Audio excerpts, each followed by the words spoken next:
Thanks for the invitation to give a talk here. So originally it was actually one of my PhD students attending the conference at HUPO and discussing a lot with the Evosep crew. So first of all, my laboratory in North Denmark, Aalborg, is focused on the inflammation pathologies. That's autoimmune diseases, different kinds of neuroinflammation, sepsis also. So here we are focusing more and more on clinical proteomics projects, and also have been doing that for a number of years. So what we try to do is more or less look deeper into disease pathologies where we look for the proteins. And here, in many of these types of diseases, it could be rheumatoid arthritis. The clinical researchers, they of course knows a lot about the disease, but there's still new discoveries to be found. But also now we try to see if we can move the clinical proteomics platforms to actually enter into the clinical research, but also into the clinical analysis area. So, and here we need some robust setups, but also we need some robust research here. Inflammation, different protein regulations are key in many of these pathologies. And again, here it's more or less necessitates a scalable but also robust LC-MS setup. And that's where this Evosep 1 and also combined with different mass spectrometer brands comes in. So in clinical proteomics, we work with a lot of different samples. So it could be biofluids like plasma, serum, but it could also be tissue samples, it could be cell lines, urine, and also here, as we're going to hear in a second, also bacteria. And all in all, the outcome is to get deeper knowledge into how does a patient get diseased, get a disease, but also how can we treat the patients most efficiently. Okay, so the topic here and also the introduction was a beginner's guide to Evosep. So in the workflow world, or okay, in the timeline of Evosep, but also prior to that, Proxion, I've been more or less in all the way from the very beginning of the concept. Can we make a LC system that is robust, almost black box, and also scalable to really make it useful for the user and also generate data without the troublesome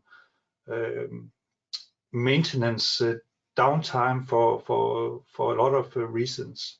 So again, here it's important in LC-MS based laboratories to have everything reproducible, trouble-free, and also easy to maintain. So the concept back in time was actually to make a black box that is more or less easy for the user to use, but still generate high quality data that is solving the problem here. So again, a nice concept, a nice timeline. So in clinical proteomics, as done in my lab and many other clinical laboratories focusing on proteomics, so we need to have a state-of-the-art pipeline to get our data. So most laboratories work with in clinical proteomics work with different types of samples. So it could be plasma samples, it could be tissue samples, immune cells, urine, a lot of different samples here. So that necessitates that we can process the sample from the biobank, from the freezer, to something we can analyze on the mass spectrometer. And here, as also Nikolai mentioned, then a lot of research groups, including my own, are now moving towards processing samples one by one, using pipettes, individual methods to try to scale up and also make everything automized and also a little bit more robust from project to project, but also across research groups here. So I'll go to elaborate more on the sample processing here in a second, but this is actually, for the beginner, very important to make sure that the processing of the samples is done repeatedly, efficient, and also done in a robust manner. So again here, in a clinical pipeline, we have to generate the samples needed for the mass spectrometer, but we also need to combine that with clinical data. And here, the clinical LC-MS setup is typically done by a robust LC system. Here, the Evosep 1, but also a lot of different mass spectrometers from different vendors. And here, with the Evosep, the concept, this is almost a vendor independent, so we can, as a researcher, as a user, use different kind of mass spectrometers depending on our flavor in the mass spectrometer. Again, here next step is the data processing. I'm going to show in a second a take on how to process data in a two-step manner. And again, here we need to monitor quality control the data while we are processing the data or processing the samples, and then post-analysis we can do whatever we need to solve the clinical questions in our data. So again here, as Nikolai also mentioned, a lot of researchers at the moment is really trying to standardize the different protocols and also make sure that we can reproduce all our data from time to time, or for example, from project to project. So Nikolai mentioned it briefly, but we can of course do the sample processing by standard pipetting, standard protocols. A lot of research groups are now moving towards using pipetting robots. One example here is the open source or OpenTrans robot. It's just one product out of many options. This is the one we have selected in our laboratory. It's relatively cheap, it's scalable, it's open source, so we can actually program ourselves for the different options. This is more or less the real-life photo of what Nikolai showed in a nice drawing. So here we have the sample in between parts of solvents, and here in the end here we have the Evotip material that actually absorbs the protein or peptides to the tip. So again here in many laboratories, now I only talk for myself, we can have different standard operating protocols for sample processing. Many of them would be based on magnetic beads. The most common ones used are the SP3 or PAC methods, different brands of beads, but they're different protocols, but essentially they're somewhat similar. Then in this case here, we also use the Evotip-based sample preparation for desalting, but also here, that's a nice feature. We can actually prepare the samples reproducibly prior to analysis, and then prepare all the samples, and then when we are ready to run the samples, we can actually slowly run the samples box by box in the laboratory here. So the sample preparation is done, can be done reproducibly before and under the processing of a project here. And again here, the Evosep 1 is mass spectrometer vendor independent, so we can actually use different vendors' instruments here. And in my laboratory, we have interfaced the LC system to a Bruker setup, but also a Thermo Fisher setup. So again here, key point, repetitive tasks, they are boring. It also introduces, it can introduce sample variation that is more or less to be avoided. So again here, these steps, if we can move them into a robot system or machines to take over, then I think that's a big advantage. So again here, almost repeating what Nikolai, if we go to the Evosep website, there's lots of different standard protocols, that there are a lot of information that I also use as a user of the systems here. So it could be the loading protocol for the Evotip that's developed for the OpenTrans system. Here we can more or less define the different samples, the amount of samples, how to process everything. And again here, the Evotip, as Nikolai mentioned, is more or less the heart of the system, because it's disposable and it doesn't introduce, for example, sample carryover, which can be a problem in some setups. So again here, it also allows protection of the expensive resolving column in this setup where we have a sample concentration on the Evosep, and then we use different brands of LC columns for the separation of the samples. Again here, this is not including the 500 SPD, but as Nikolai also mentioned, we haven't discussed this before. But again, here it's very important to select the appropriate column flow combination to the sample that you're actually analyzing. So a relatively simple biofluid, it could be plasma serum, needs to have can actually be run with a faster gradient than a complete cell lines, which it contains maybe thousands of proteins. So this is an example how it looks like on the OpenTrans robot here. This is the Evosep processing. Here the OpenTrans robot relatively fast moves samples from the sample tray to the Evosep, make sure that all the samples and all the fluids are transported across the different tips. So, and again here, this is fully automated, and we can design what samples to which tips to use from time to time. Great.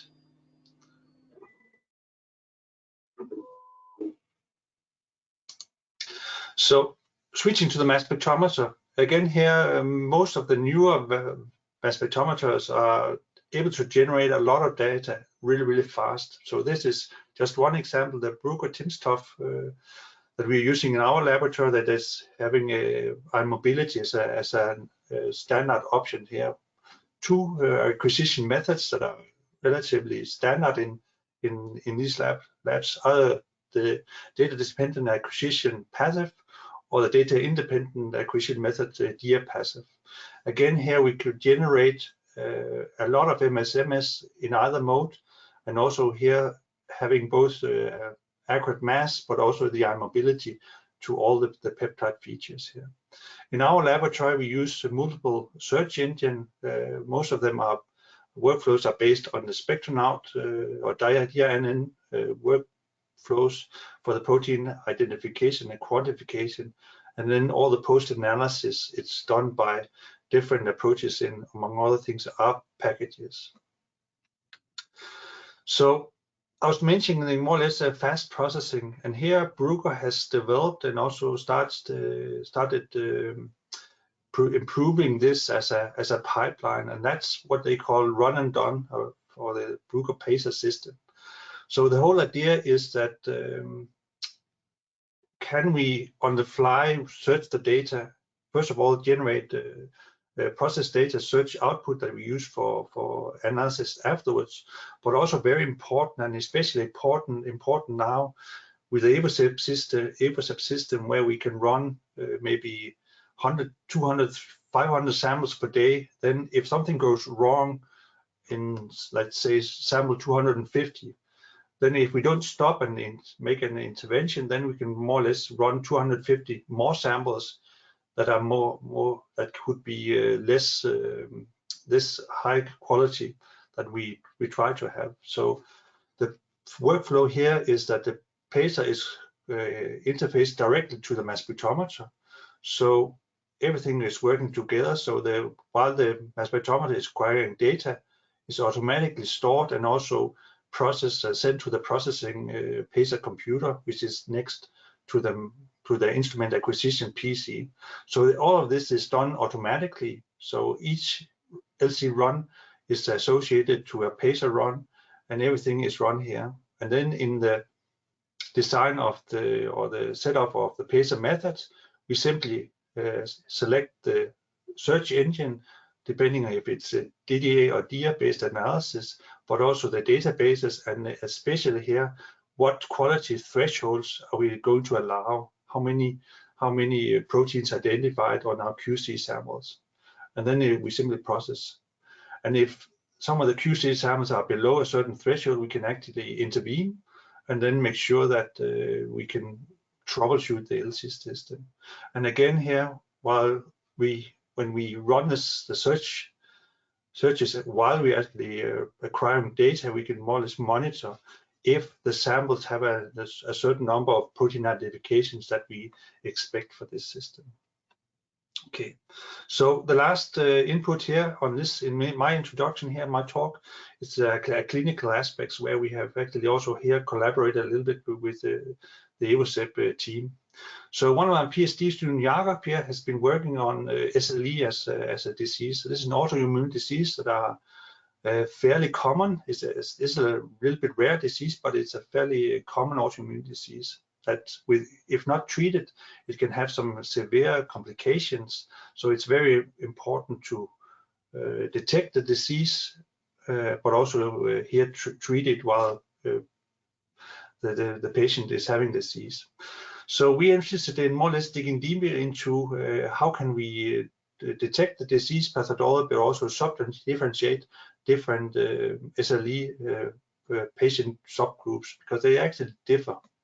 So one of the things we have been looking into is the disease scores. So one of the key scores is a SLEDAI score, more or less the disease severity in the SLE patients, but also a potential new biomarker for severity of the disease.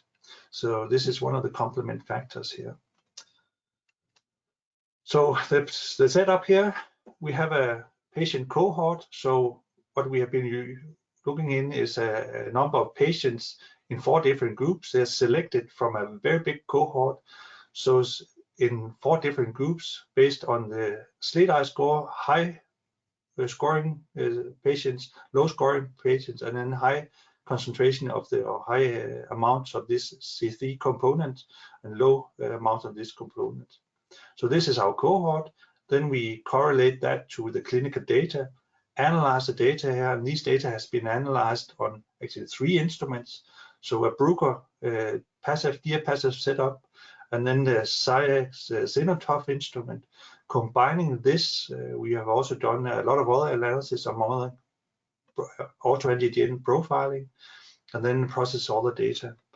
So the clinical data here, we more or less observe what we expect from SLE patients. We have a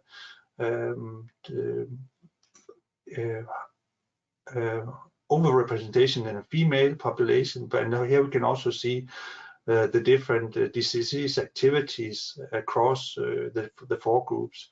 So here the clinical doctors, they have selected these patients in order to actually try to discover what's the difference between the different disease severities, the SLEDAI profiling, but also the amount of this potentially new biomarker for subdividing the patients here. So looking into the more or less the analysis of the plasma samples from this patient cohort here. So in my laboratory, we have been analyzing the sample by a Bruker setup, Bruker passive setup, but then in a collaboration here with the Evosep, we have also evaluated the performance of the fastest Evosep method, this 500 samples per day. And again here, back in time, I would say it was almost impossible to imagine so fast a run-to-run time on an LC-MS setup. So, and this is more or less a comparison of the 500 samples per day compared to an Ion Optics Dynex roughly 40 samples per day setup. Looking into the 500 samples per day, it shows that it's really reproducible. So the number of protein identifications across all acquisition runs is almost the same. So it's really reproducible, even though it's running really fast. Also, the quality of the quantitation is actually excellent, having a very low CV variation to each of the identified proteins. Looking deeper into the quantified proteins, we actually see a very high cell linearity of the quantified proteins here. Essentially, what is more or less the outcome of this is that we can almost get the same data amount in roughly 3 minutes than compared to more than half an hour of acquisition time. So again here, the concept of moving faster with these fast mass spectrometers, and also here using, for example, the PACER system for fast data processing, that more or less can allow fast acquisition of data here. So we're moving in the right direction. So some acknowledgements here. So the majority of work here presented today has been in collaboration with the Evosep people, but also PhD students in my laboratory, Jakob and Christopher, and also back in time Thomas is a big part of this this project here. So this was what I decided to present.